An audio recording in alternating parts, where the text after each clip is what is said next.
welcome back to Tasting Our Roots.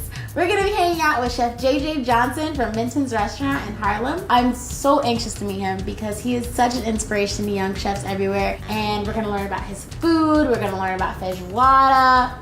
Imagine adding spice to black beans, rich meats, adding some fresh flavors on top of it, like orange, fresh green, tomatoes. So these aren't basic black beans. These are not basic black beans at all. These are like Beyonce of black beans. I'm kind of shocked that you would have a side dish be Beyonce. I feel like don't do that to her. you did that to her. Oh my gosh. Oh my gosh, she's never gonna talk to me now. Chef JJ, thank you so much for joining us today. Oh, thank you for having me. How does it feel to be working in a space with such a historical significance? This space is where bebop was found. Huh. This space is where a lot of our famous jazz musicians were found. Before Minton's was just like this jazz club where people would go eat at the Cecil and come after, and the people were coming in here like, oh wow, who's Billie Holiday? Who's Miles Davis? Who are these people? What's this music they're playing? And they were playing bebop. My great-grandfather used to play in a jazz band with a lot of famous musicians, and I know that he used to play at Minton. So tell us about the dish we are making today. So the dish we're making today is feijoada. We give you like a big piece of oxtail meat, some lamb sausage, and then we do like an orange pico de gallo. If you really look deep into it, they call like the food of the slaves because at that time you just had beans,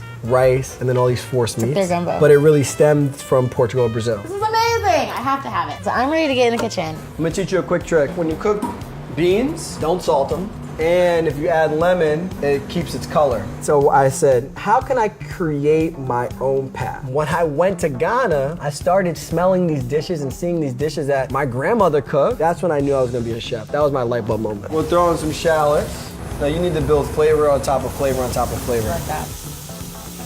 My pet peeve is when I see chefs go into a space and they just adapt to the environment when that's not even who they are. Yeah. Like, I'm the food of the African diaspora. That's who I am, that's my makeup, that's my DNA. That's what makes me the chef in the kitchen that I am or when I'm cooking. This is the